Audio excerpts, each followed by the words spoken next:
Delhi NCR और गाजियाबाद में पिछले 2 दिनों से हल्की बूंदाबांदी हो रही है, जिससे प्रदूषण में कमी आई है और कोहरे में भी थोड़ी राहत मिली है। हालांकि बारिश के बावजूद ठंड में और बढ़ोतरी हो गई है, जो अब शरीर को कपा देने वाली ठंड में बदल गई है। मौसम विभाग ने आने वाले दिनों में सर्दी और बढ़ने की चेतावनी दी है। डॉक्टरों की सलाह है कि लोग घर से बाहर निकलते समय अपने शरीर को पूरी तरह से ढककर निकलें और सुबह की सैर से बचें। If you see the weather over the entire Indian region, the most significant phenomenon, weather hazard, today is the fog.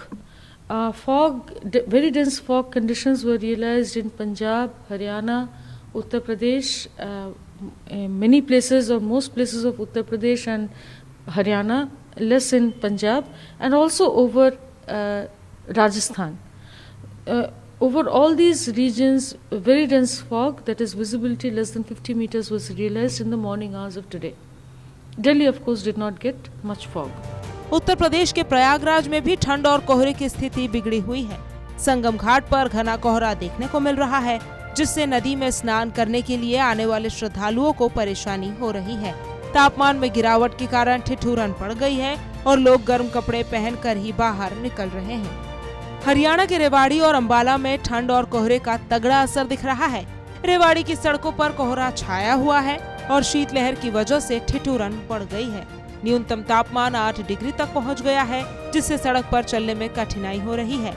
वाहन चालकों को विजिबिलिटी की कमी के कारण धीमी गति से चलना पड़ रहा है।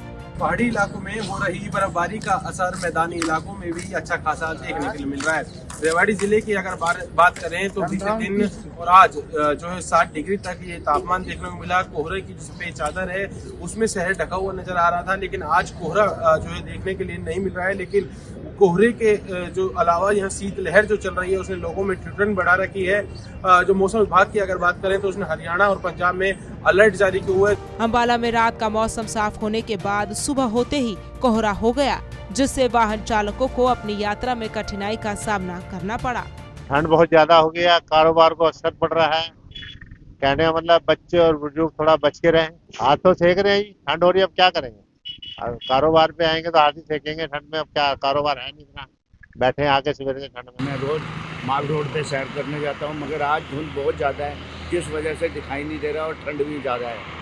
कल का बहुत अच्छा था, मगर आज उससे विपरीत मौसम है। मैंने अपने आप को बचाव करने के लिए सिर पे कैप लगाई हुई है और ग्लव्स पहने हुए हैं और पूरी जैकेट पहनी हुई है, अपने आप को बचा के चल रहे हैं। वहीं सोनीपत में भी ग्रामीण और शहरी क्षेत्रों में ठंड और कोहरे का असर बढ़ गया है।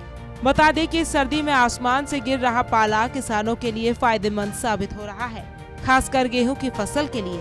लेकिन आम जनजीवन में ये ठंड परेशानी का कारण बन गई और लोग शीतलहर और कोहरे से जूझ रहे हैं। बहरहाल इन सभी शहरों में ठंड, कोहरा और शीतलहर ने न सिर्फ यात्रा में कठिनाई पैदा की है, बल्कि स्वास्थ्य पर भी असर डाला है।